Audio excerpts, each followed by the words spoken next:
أعوذ بالله من الشيطان الرجيم.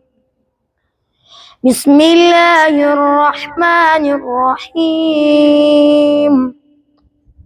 والفجر وليال عشر والشفع والوتر والليل إذا يسر هل في ذلك قسم لذي حجر ألم تر كيف فعل ربك بعاد إرم ذات العماد التي لم يخلق مثلها في البلاد وثمود الذين جابوا الصخر بالواد وفرعون ذي الأوتاد الذين طغوا في البلاد فأكثروا فيها الفساد فصب عليهم ربك سوط عذاب